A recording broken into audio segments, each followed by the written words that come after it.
Hello and welcome to SnowBrains News, where we bring you all the latest breaking news from the ski and snowboard universe. I'm your host and SnowBrains founder, Miles Clark. Let's get right into the news from this past week.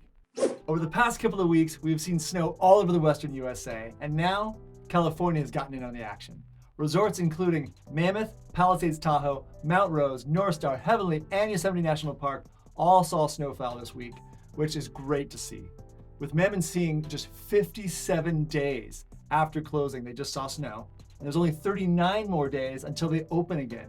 It feels like winter barely even left there. They won't even be closed for 100 days this year. It's insane.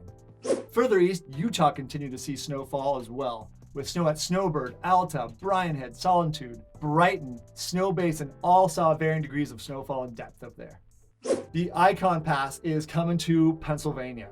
Camelback Resort and Blue Mountain Resort in the Poconos will now be on the Ikon Base Pass. So they'll give those people who have those passes 5 days across each of those resorts, with select blackout days, of course.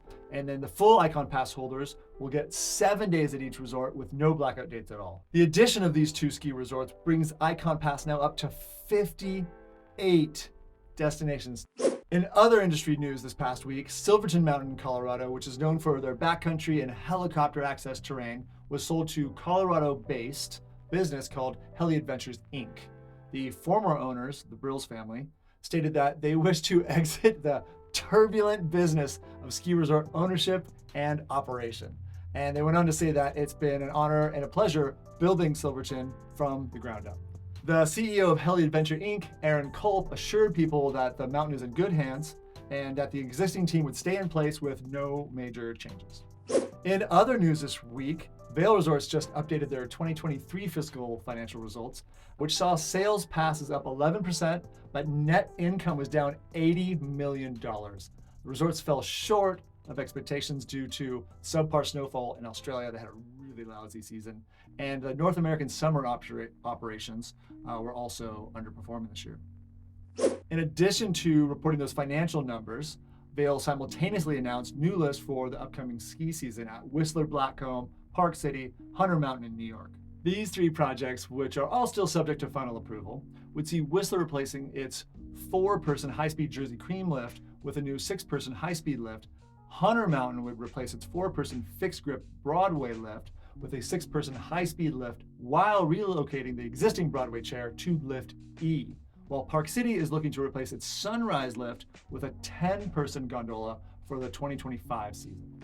Continuing with ski resort news, this past week, Palisades Tahoe introduced their reservation-based parking for the upcoming ski season. The program, which is in response to the massive traffic congestion we have in Tahoe in and around the ski resort, will see free and paid park reservations being required for weekends and holidays before 1 p.m.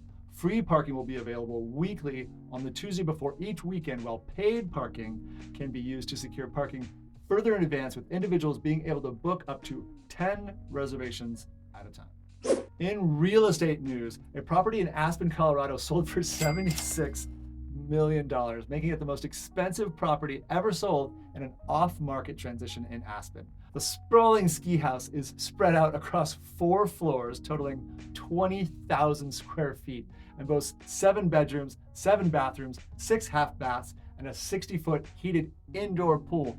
And there's a bunch more in there. It's nuts. The property was bought by Terry Taylor of Florida, who owns one of America's largest privately owned car dealerships. In hiking news, the search continues for an experienced trail runner who's been missing for the past 5 days in Rocky Mountain National Park in Colorado.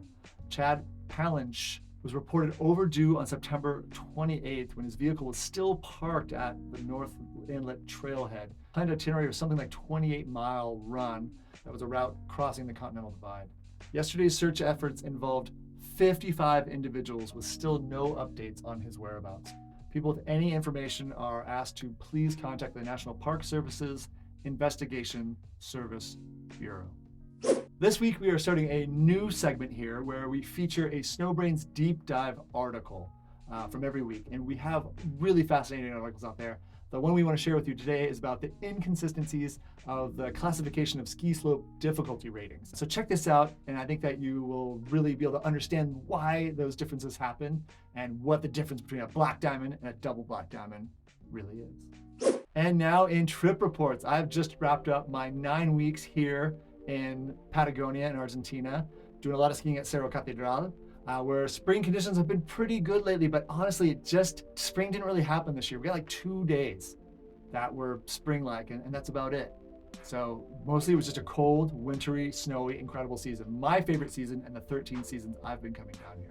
And from here, we actually jump on a road trip. We're gonna drive 2,000 miles south of here to Ushuaia, and we're gonna ski and river raft along the way.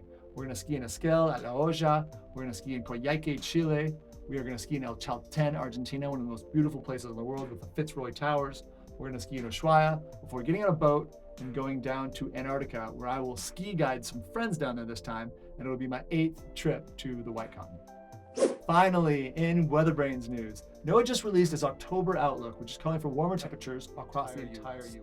The Southwest and Midwest are predicting to see above average temperatures, while the Eastern US is predicted to see below average precipitation. That's all we got for you this week. Thank you so much for watching SnowBrains News. We would love to know your thoughts and ideas and comments about all the stories we brought to you today.